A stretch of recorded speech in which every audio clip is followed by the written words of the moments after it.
হঠাৎ এটা অট্টালিকাৰ ছিকিউৰিটি গেটৰ সন্মুখত হুলস্থুল লাগিল। ছিকিউৰিটি গাৰ্ডে এজন ভিক্ষাৰীক ৰখাই সোধা পোছা কৰি আছিল, আপুনি ক'ৰ পৰা আহিছে আৰু আপুনি এনেকৈ এই ঘৰটোৰ সন্মুখত কিয় বহি আছে? এইটো মোৰ বন্ধুৰ ঘৰ, মই মোৰ বন্ধুৰ ঘৰলৈ আহিছোঁ, অনুগ্ৰহ কৰি মোক ভিতৰলৈ সোমাবলৈ দিয়ক। ভিক্ষাৰীজনৰ কথা শুনি ছিকিউৰিটি গাৰ্ডজনে হাঁহিবলৈ ধৰিলে। এয়া আপোনাৰ বন্ধুৰ ঘৰ কেনেকৈ হ'ব পাৰে? আপুনি নিজেই নিজক এবাৰ আইনাত চাই আহক, যাওক। আপুনি হ'ল এজন ভিক্ষাৰী আৰু এওঁ হ'ল এজন কোটিপতি। আপোনাৰ ভুল হৈছে, গতিকে আপুনি ইয়াৰ পৰা যাওক। মিছাতে আমাৰ সময় নষ্ট নকৰিব আৰু এই ঘৰৰ সন্মুখত হুলস্থুল নকৰিব। চাওক, মোক ঘৰটোৰ ভিতৰলৈ সোমাবলৈ দিয়ক, নহ'লে এই ঘৰটোৰ মালিকক মাতি দিয়ক। তেওঁ মোক চিনি পাব আৰু মই কোনো ভিক্ষাৰী নহয়। এইদৰে ছিকিউৰিটি গাৰ্ড আৰু ভিক্ষাৰীজনৰ মাজত কথাৰ কটাকটি আৰু হতাহতি চলিল। ছিকিউৰিটি গাৰ্ডজনে লগে লগে মেনেজাৰক ফোন কৰিলে। মেনেজাৰ ৰাজীৱ আহি তাত উপস্থিত হ'ল। মেনেজাৰে ছিকিউৰিটি গাৰ্ডজনৰ মুখৰ পৰা সকলো কথা শুনিলে আৰু ভিক্ষাৰীজনক গটিয়াই বাহিৰ কৰি দিলে। এজন ভিক্ষাৰীক ঘৰৰ দুৱাৰমুখৰ পৰা গটিয়াই বাহিৰ কৰি দিয়া কথাটো শুনি কোটিপতি ব্যক্তিগৰাকী উধাটো খাই ছিকিউৰিটি গেটলৈ দৌৰি গ'ল আৰু ভিক্ষাৰীজনৰ ভৰিত ধৰি মেনেজাৰে কৰা ভুলৰ বাবে ক্ষমা খুজিবলৈ ধৰিলে। এজন কোটিপতি ব্যক্তিয়ে এজন ভিক্ষাৰীৰ ভৰিত ধৰা দেখি তাত উপস্থিত থকা ছিকিউৰিটি গাৰ্ড, মেনেজাৰ আদিৰ পৰা সকলো আচৰিত হৈ পৰিল। কিছু সময় পিছত কোটিপতি ব্যক্তিজনে ভিক্ষাৰীজনক নিজৰ ঘৰটোৰ ভিতৰলৈ লৈ গ'ল আৰু তেওঁৰ ভালদৰে সেৱা শুশ্ৰূষা কৰিবলৈ ধৰিলে। প্ৰকৃততে এই ভিক্ষাৰীজন কোন আছিল? তেওঁ কিয় কোটিপতি ব্যক্তিজনৰ ওচৰলৈ গৈছিল? তেওঁক দেখি কোটিপতি ব্যক্তিজনে কিয় ভৰিত ধৰিলে? এই সকলো কথা জানিবলৈ ভিডিঅ'টো সম্পূৰ্ণকৈ চাব। প্ৰিয় দৰ্শক, এখন গাঁৱত হৰনাথ নামৰ এজন ব্যক্তি আছিল। পত্নী, এজনী ছোৱালী আৰু এটা ল'ৰাৰ সৈতে হৰনাথে অতি সুখ আনন্দেৰে দিন পাৰ কৰিছিল। হৰনাথ আৰু তেওঁৰ পত্নী তৰুলতা দুয়ো দিন হাজিৰা কৰি ল'ৰা ছোৱালী দুটাক পোহপাল দিছিল। লাহে লাহে ল'ৰা ছোৱালী দুটা ডাঙৰ হ'ল। ল'ৰাজনে গ্ৰেজুৱেশ্যন কমপ্লিট কৰিলে যদিও ছোৱালীজনীয়ে 10ম শ্ৰেণী উত্তীৰ্ণ হৈ আগলৈ আৰু পঢ়া শুনা কৰিব নোৱাৰিলে। কাৰণ সেই সময়তে হৰনাথৰ জীৱনলৈ এটা ডাঙৰ সমস্যা নামি আহিল। হৰনাথৰ পত্নী তেতিয়া কৰ্কট ৰোগত আক্ৰান্ত আৰু বয়স হোৱাৰ লগে লগে হৰনাথেও দিন হাজিৰাৰ দৰে কাম কাজ কৰিব নোৱাৰা হ'ল। সেয়েহে হৰনাথে তেওঁৰ ছোৱালী লখিমীক তাইৰ মামাকৰ ঘৰতে থৈ আহিলে। এতিয়া হৰনাথৰ ল'ৰা বিনয়ে অলপ দূৰৰ এখন গাঁৱত থকা এটা ইণ্ডাষ্ট্ৰীত কাম কৰি ঘৰখনৰ সকলো খৰচ পাতি বহন কৰে। এদিন হৰনাথৰ পত্নী তৰুলতাই ৰাতি শোৱাৰ সময়ত হৰনাথক ক'লে, হেৰি, শুলে নেকি? নাই, টোপনি অহা নাই, কোৱাচোন। মই কথা এটা ভাবিছোঁ। কি কথা, কোৱাচোন। মোৰ বেমাৰৰ চিকিৎসাৰ বাবে আপুনি আমাৰ প্ৰায় মাটি বন্ধকত ৰাখিলে আৰু কিমান ৰাখিব? মোৰ বেমাৰৰ চিকিৎসা আৰু কৰিব নালাগে, যি হয় হ'ব, এদিনটো মৰিব লাগিবই। তেতিয়া হৰনাথে সেমেকা চকুৰে ক'লে, তৰু, তুমি কিয় তেনেকৈ কৈছা? এতিয়া আৰু মাটি বাৰীৰে কি কৰিম? তোমাৰ চিকিৎসা কেতিয়াও বন্ধ নকৰোঁ, নহ'লে মই বৰ অকলশৰীয়া হৈ পৰিম। কিছু সময় মৌন হৈ থকাৰ পিছত তৰুলতাই পুনৰ ক'লে, মোৰ কথা এটা মনত পৰিছে। কথাটো শুনি আপুনি জানো কি ভাবে? কোৱাচোন, কি কথা মনত পৰিছে তোমাৰ? আপোনাৰ যে বন্ধু বিক্ৰমৰ কথা মনত পৰিছে। আপুনি এবাৰ তেওঁৰ ওচৰলৈ গৈ আহিব নেকি? কিজানি তেওঁ, ময়ো কথাটো নভবা নহয়, কিন্তু সি জানো মোক এতিয়া চিনি পাব আৰু চিনি পালেও চিনি নোপোৱাৰ ভাও ধৰিব। কাৰণ সি এতিয়া বহুত ডাঙৰ মানুহ তৰু, এজন কোটিপতি, বহুকেইটা কোম্পানীৰ মালিক, ঘৰত নৌকৰ চাকৰ ৰাখিহে কাম কৰে। মোৰ দৰে ভিক্ষাৰী এটাক ক'ত মনত ৰাখিব সি? তেতিয়া হৰনাথৰ পত্নী তৰুলতাই ক'লে, তথাপি বাকী থকা মাটিখিনি বন্ধকত থোৱাৰ আগত এবাৰ তেওঁৰ ওচৰলৈ গৈ আহিব নেকি? যাব পাৰি, কিন্তু একো আশা কৰিব নোৱাৰি। মানুহৰ যেতিয়া পইচা পাতি হয় তেতিয়া মানুহে নিজৰ অতীতৰ কথা কেতিয়াও মনত নাৰাখে। এয়াই প্ৰকৃতিৰ নিয়ম। তথাপি তৰুলতাই মনত অলপ আশাৰ ৰেঙনি কঢ়িয়াই ক'লে, যাই যদি পৰহিলৈ ৰাতিপুৱাই যাওক, মই কালিলৈ কেইটামান ঘিলা পিঠা বনাম। তেওঁ ঘিলা পিঠা খাই খুব ভাল পায়। আপুনি খালী হাতে যোৱাতকৈ ঘিলা পিঠা কেইটামানকে লৈ যাব। ঠিক আছে, দেখা যাওক। এইবুলি কথা পাতি দুয়ো শুই পৰিল। পিছদিনা হৰনাথৰ পত্নী তৰুলতাই ঘিলা পিঠা বনালে আৰু কথামতে হৰনাথে ঘিলা পিঠা কেইটামান বেগত লৈ ৰাতিপুৱাই তেওঁৰ বন্ধু বিক্ৰমৰ ঘৰলৈ বুলি যাত্ৰা কৰিলে। প্ৰায় 600 কিলোমিটাৰ অতিক্ৰম কৰি হৰনাথ বিক্ৰমৰ ঘৰৰ সন্মুখত উপস্থিত হ'ল। তেতিয়া দিনৰ প্ৰায় 11 মান বাজিছিল। হৰনাথে গেটত থকা ছিকিউৰিটিজনক সুধিলে, হেৰা ভাইটি, এইটো কোটিপতি বিক্ৰম চাহাবৰ ঘৰ নহয়নে? তেতিয়া ছিকিউৰিটি গাৰ্ডজনে ক'লে, হয়, এইটো তেওঁৰ ঘৰ, লগতে তেওঁৰ অফিচো। কিন্তু আপুনি কোন? ক'ৰ পৰা আহিছে আপুনি? তেতিয়া হৰনাথে ক'লে, মই তেওঁৰ বন্ধু হৰনাথ। মই বহু দূৰৰ গাঁৱৰ পৰা আহিছোঁ তেওঁক লগ কৰিবলৈ। তেতিয়া ছিকিউৰিটি গাৰ্ডজনে ঠাট্টাৰ দৃষ্টিৰে চাই হাঁহিবলৈ ধৰিলে আৰু ক'লে, আপুনি এই কোটিপতি মানুহজনৰ বন্ধু? কোনে বিশ্বাস কৰিবহে? আপুনি এবাৰ নিজকে আইনাত চাই আহকচোন, আপুনি এজন ভিক্ষাৰীহে। তেতিয়া হৰনাথে অলপ খঙতে ক'লে, হেৰা ভাইটি, তুমি কাক ভিক্ষাৰী বুলি কৈছাহে? মই এই কোটিপতি বিক্ৰমৰ বন্ধু। তুমি কি মোৰ পিন্ধন উৰণ চাই বিচাৰ কৰিছা? তেতিয়া ছিকিউৰিটি গাৰ্ডজনে আৰু জোৰে হাঁহিলে আৰু ক'লে, নহয়নো কি, তেওঁৰ এনে বন্ধু মই আজিলৈ কেতিয়াও দেখা নাই। যিমান যি পাৰ্টি আদি হয় তাততো মই আপোনাক কেতিয়াও দেখা নাই। তেতিয়া হৰনাথে ক'লে, তুমি এটা কাম কৰা, তুমি তেওঁক মাতি দিয়া, তেতিয়া সকলো গম পাবা। তেতিয়া ছিকিউৰিটি গাৰ্ডজনে হৰনাথক ঠেলি ঠেলি ক'বলৈ ধৰিলে, আপুনি যাওক, নহ'লে মই মেনেজাৰক মাতি আপোনাৰ অন্য ব্যৱস্থা কৰিব লাগিব, কাৰণ আপোনাৰ নিচিনা মানুহ ইয়ালৈ বহুত আহে। তেতিয়া হৰনাথে ক'লে, কিন্তু মই তেনে মানুহ নহয়, আৰু তুমি মোক কিয় ঠেলিছা? এইদৰে হৰনাথ আৰু ছিকিউৰিটি গাৰ্ডজনৰ মাজত কথাৰ কটাকটি আৰু হতাহতি চলিল। শেষত ছিকিউৰিটি গাৰ্ডজনে মেনেজাৰলৈ ফোন কৰিলে। সকলো কথা গম পাই মেনেজাৰ ছিকিউৰিটি গেটত উপস্থিত হ'ল আৰু হৰনাথক উদ্দেশ্যি ক'লে, আপুনিয়েই নেকি মোৰ দেউতাৰ বন্ধু বুলি কোৱা মানুহজন? হয় বোপা, মোৰ নাম হৰনাথ আৰু বিক্ৰম মোৰ বন্ধু। আৰু তুমি বিক্ৰমৰ ল'ৰা নেকি? কি নাম তোমাৰ? তেতিয়া মেনেজাৰ ৰাজীৱে ক'লে, বাৰু মোৰ নাম আপুনি পিছতো জানিব, কিন্তু আপোনাকতো মোৰ দেউতাৰ লগত কেতিয়াও দেখা নাই, আৰু দেউতাৰ মুখতো আপোনাৰ নাম কেতিয়াও শুনা নাই।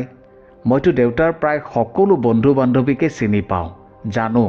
তেতিয়া হৰনাথে ক'লে, তুমি মোক চিনি নোপোৱাটো স্বাভাৱিক, তোমাৰ দেউতাই হয়তো মোক পাহৰি গৈছে। তুমি এবাৰ তোমাৰ দেউতাক মোৰ কথা কোৱা, তেতিয়া তুমি সকলো কথা গম পাবা। নাই, মই এনে অচিনাকি মানুহক দেউতাৰ ওচৰলৈ যাবলৈ দিব নোৱাৰোঁ। দেউতাৰ ছিকিউৰিটিৰ কথা আছে, আপুনি যাওক। এই বুলি মেনেজাৰ ৰাজীৱে হৰনাথক ছিকিউৰিটি গেটৰ পৰা এক প্ৰকাৰ ঠেলি বাহিৰ কৰি দিলে। সঁচাই, মানুহৰ যেতিয়া যথেষ্ট পইচা পাতি হয় তেতিয়া মানুহৰ ব্যৱহাৰ চাগে এনেকুৱাই হয়। এই বুলি ভাবি হৰনাথে এখোজ দুখোজকৈ ঘৰলৈ বুলি যাবলৈ ওলাল। মেনেজাৰ ৰাজীৱে আহি দেউতাক বিক্ৰমক সকলো কথা বিৱৰি ক'লে, দেউতা, এই ভিক্ষাৰীবোৰ কেনেকৈ তোমাৰ বন্ধু হয়ও? কিয়, কি হ'লনো? দেউতাক বিক্ৰমে সুধিলে। মানে অলপ আগতে আৰু এজন ভিক্ষাৰী আহিছিল, তেওঁ হেনো তোমাৰ বন্ধু। তেওঁৰ নামটো হৰনাথ বুলি কৈছে। আজি কিন্তু মই তেওঁক এক প্ৰকাৰ গতিয়াই দিলোঁ। ৰাজীৱ, দেউতাক বিক্ৰমে এক প্ৰকাৰ চিঞৰি উঠিল। দেউতাকৰ চিঞৰ শুনি ৰাজীৱে ভয়তে সুধিলে, কি হ'ল দেউতা, তুমি চিঞৰিছা কিয়? তেতিয়া বিক্ৰমে ক'লে, দেৰি নকৰিবি, গাড়ী উলিয়া আৰু ব'ল মোৰ লগত। তই আজি বহুত ডাঙৰ ভুল কৰিলি। ভুল? কি ভুল কৰিলোঁ দেউতা মই? এইবোৰ পিছতো গম পাবি, মুঠতে তেওঁক আমি এতিয়া বিচাৰিব লাগিব। এই বুলি কৈ দুয়ো বাপেক পুতেকে হৰনাথক বিচাৰি ওলাই গ'ল। দেউতা, তেওঁ চাগে বেছি দূৰ পোৱা নাই, এই বজাৰৰ ফালেই গৈছে চাগে। তেন্তে বজাৰৰ মাজেৰে গাড়ীখন লৈ ব'ল। দেউতাকৰ কথা শুনি ৰাজীৱে বজাৰৰ মাজেৰে আগবাঢ়িলে। হৰনাথেও দুখ মনে বজাৰৰ মাজেৰে বাছ আস্থানলৈ বুলি খোজকাঢ়ি গৈ আছিল। সেইজন দেউতা, সেইজন। গাড়ীখন ৰখাই বিক্ৰমে দৌৰি যোৱা দি গৈ হৰনাথৰ ভৰিত ধৰি ক'বলৈ ধৰিলে, মোক ক্ষমা কৰি দে বন্ধু, মোক ক্ষমা কৰি দে। মোৰ ল'ৰাই আজি বহুত ডাঙৰ ভুল কৰিলে। সি তোক চিনি নাপালে বন্ধু, সি তোক চিনি নাপালে। বিক্ৰমক দেখি হৰনাথে চকুৰ পানী ৰখাব নোৱাৰিলে আৰু বহু সময় ধৰি বিক্ৰমৰ ফালে লাগি চাই থাকিল। আনফালে বজাৰত উপস্থিত থকা সকলোৱে এই দৃশ্য দেখি আচৰিত হৈ পৰিল। চহৰৰ এজন কোটিপতি বিক্ৰম চাহাবে এজন ভিক্ষাৰীৰ ভৰিত ধৰিছে, কিয়? ৰাজীৱেও একো তলকিবই পৰা নাছিল। দেউতাই যে বন্ধু বন্ধু বুলি কৈছে, তাৰমানে ভিক্ষাৰীজন সঁচাকৈয়ে দেউতাৰ বন্ধু নেকি? ইয়াৰ আঁৰৰ ৰহস্য কি? দেউতাৰ পৰা জানিব লাগিব। হৰনাথে চকু পানী মচি মচি ক'লে, নাই বিক্ৰম, তোৰ ল'ৰাৰ গাত একো দোষ নাই। মোৰ নিচিনা এজন ভিক্ষাৰী বাৰু কেনেকৈ তোৰ বন্ধু হ'ব পাৰিম? সি একো ভুল কৰা নাই। নাই নাই হৰ, সি বহুত ডাঙৰ ভুল কৰিছে। তই এতিয়া মোৰ লগত মোৰ ঘৰলৈ ব'ল। নাই অ' বিক্ৰম, নালাগে। তোক লগ পালোঁ যেতিয়া হৈ গ'ল। মোৰ পত্নী তৰুলতাই জোৰকৈ কোৱা বাবেহে মই তোক লগ কৰিবলৈ আহিছিলোঁ। বৌ ভালে আছেনে হৰ? আছে আছে আৰু কিবাকৈ জীয়াই। তই বলচোন মোৰ লগত, বহুত কথা পাতিবলগীয়া আছে। বিক্ৰমে নেৰে আৰু হৰনাথ নাযায়। এইদৰে কিছু সময় চলি থাকিল। অৱশেষত বিক্ৰমে হৰনাথক গাড়ীত উঠাই নিজৰ ঘৰলৈ লৈ গ'ল। হৰনাথ বিক্ৰমৰ ঘৰত উপস্থিত হোৱাত বিক্ৰমৰ পত্নী বিনীতায়ো আচৰিত হৈ পৰিল আৰু হৰনাথৰ ভৰি চুই সেৱা জনালে। দাদা, আপুনি কেতিয়া আহিলে? তেতিয়া বিক্ৰমে ক'লে, কম সকলো কম। প্ৰথমতে এটা কাম কৰি লওঁ। ৰাজীৱ, তই বহুত ডাঙৰ ভুল কৰিছ। মই তোক এনে শিক্ষা কেতিয়াও দিয়া নাছিলোঁ যে ভিক্ষাৰী হ'লে খেদি পঠিয়াবি। গতিকে দেউতাকে আৰু কিবা কোৱাৰ আগতে ৰাজীৱে হৰনাথৰ ভৰিত ধৰি ক্ষমা বিচাৰিলে। হ'ব বোপা ৰাজীৱ, তোমাৰ গাত একো দোষ নাই। মই তোমাক ক্ষমা কৰি দিছোঁ। তেতিয়া ৰাজীৱে ক'লে, কিন্তু দেউতা, মইতো এখেতক আগতে কেতিয়াও দেখা নাই আৰু তুমিও মোক এখেতৰ নাম লৈ মোক একো কথাই কোৱা নাই। তেতিয়া বিক্ৰমে ক'লে, এয়াই মোৰ ডাঙৰ ভুল।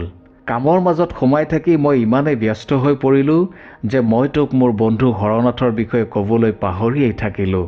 প্ৰকৃততে হৰনাথ মোৰ কেৱল বন্ধুৱেই নহয়, তেওঁ মোৰ বাবে ভগৱান। আজি হৰনাথ নাথাকিলে মই ইমানখিনি কৰিব নোৱাৰিলোহেঁতেন। আজি এই ঘৰ, মাটি, সম্পত্তি এই সকলো সম্ভৱ হৈছে একমাত্ৰ এই হৰনাথৰ কাৰণে। হৰনাথে মোৰ বাবে কি কি কৰি থৈছে সেয়া জানিবলৈ মই তোক মোৰ অতীতলৈ লৈ যাব লাগিব। ৰাজীৱ, এয়া 1980 চনমানৰ কথা। তেতিয়া মই হৰনাথৰ গাঁৱতেই বাস কৰিছিলোঁ। মোৰ মা দেউতাই সৰুতেই মোক এই সংসাৰত অকলশৰীয়া কৰি থৈ যায়। তেতিয়া মোৰ বয়স আছিল 17 বছৰ। মা দেউতা ঢুকোৱাৰ পিছত মই এৰাল ছিগা গৰুৰ নিচিনা হৈ পৰিলোঁ।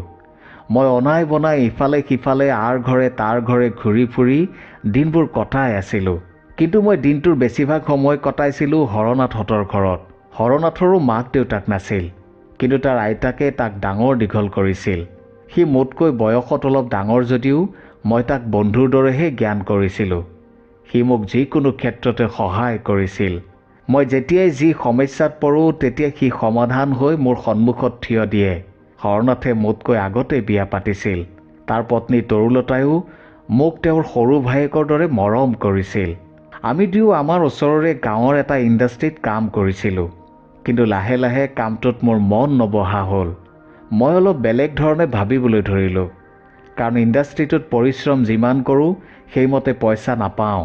সেয়েহে মই ভাবিলোঁ যে এই গাঁও এৰি অন্য এখন চহৰলৈ গৈ কিবা এটা কৰিম, য'ত দুপইচা বেছিকৈ পাম। আনফালে তেতিয়া মই ওচৰৰ গাঁৱৰে এজনী ছোৱালীও ভাল পাই থৈছিলোঁ, মানে তোৰ মা। মই বিয়াও পাতিব লাগে। কেইমাহমান পিছত চাৰিওফালৰ পৰা, বিশেষকৈ ছোৱালী ঘৰৰ পৰা হেঁচা আহিল যে সোনকালে বিয়াখন পাতিব লাগে। যেনে তেনে কিবা কিবি মেনেজ কৰি বিয়াখন পাতিলোঁ। বিয়াখনত হৰনাথেও মোক বহুত সহায় কৰিলে। বিয়াৰ পিছত মোৰ দায়িত্ব বাঢ়ি গ'ল, কাৰণ আগতে মই অকলে আছিলোঁ। এতিয়া মোৰ লগত মোৰ পত্নী। কি কৰোঁ কি নকৰোঁ কৈ মই এদিন হৰনাথক ক'লোঁ, হৰ, মই এই গাঁৱৰ বাহিৰলৈ গৈ কিবা এটা কৰিব খোজোঁ। লাগিলে মোৰ ঘৰ মাটি আদি বিক্ৰী কৰাৰ ব্যৱস্থা কৰ। তেতিয়া হৰই মোক আন কোনো প্ৰশ্ন নকৰাকৈ সুধিলে, বাৰু কচোন, বাহিৰলৈ যাবৰ বাবে তোক কিমান পইচা পাতিৰ প্ৰয়োজন হ'ব? তেতিয়া মই ক'লোঁ, প্ৰায় 10,000 মান হ'লে কিবা এটা কৰিব পাৰিম। তেতিয়া হৰই মোক সাহস দি ক'লে, তই চিন্তা নকৰিবি, মই আছোঁ নহয়, আৰু মই এয়াও ভালকৈ জানো যে তই যি কৰিবি ভালেই কৰিবি। হৰই ক'ৰ পৰা কেনেকৈ কি ব্যৱস্থা কৰিলে মই নাজানো, কিন্তু পিছদিনা সি মোৰ হাতত 9,000 টকা গুজি দিলে আৰু ক'লে, চা, আৰু 2 দিন সময় পালে মই আৰু অলপ যোগাৰ কৰিব পাৰিম। তেতিয়া মই সুধিলোঁ, তই ইমান পইচা ক'ত পালি? তেতিয়া সি মোক ক'লে, তই সেইবোৰ জানিব নালাগে। মুঠতে তই যি কৰিব বিচাৰিছ সোনকালে কৰ, আৰু মোৰ পৰা কি সহায় লাগে ক। তেতিয়া মই তাক ক'লোঁ, বন্ধু, আজিৰ দিনত তই মোক 9,000 টকা যোগাৰ কৰি দিছ আৰু মোক সুধিছ আৰু কি সহায় লাগে। তই সঁচাই আনতকৈ বেলেগ হৰ। এই বুলি কৈ আমি দুয়োকে সাবতি ধৰি কান্দিছিলোঁ। দুদিন পিছত সেই 9,000 টকা লৈ মই সেই গাঁও এৰি গুচি আহিলোঁ। পিছত মই গম পালোঁ যে হৰই তাৰ পত্নী তৰুলতাবোৰ সোণৰ গহনা পাতি বন্ধকত ৰাখি মোক সেই পইচা দিছিল। সেই পইচাৰে আজি মই কোটিপতি। কিন্তু মই এই বুলি কৈ বিক্ৰমে কান্দিবলৈ ধৰিলে। তেতিয়া হৰনাথে ক'লে, নাকান্দিবি বিক্ৰম, হৈ যায় কেতিয়াবা। তাতে তই ইমান ব্যস্ত, 6-7টা কোম্পানীৰ মালিক, সেয়েহে।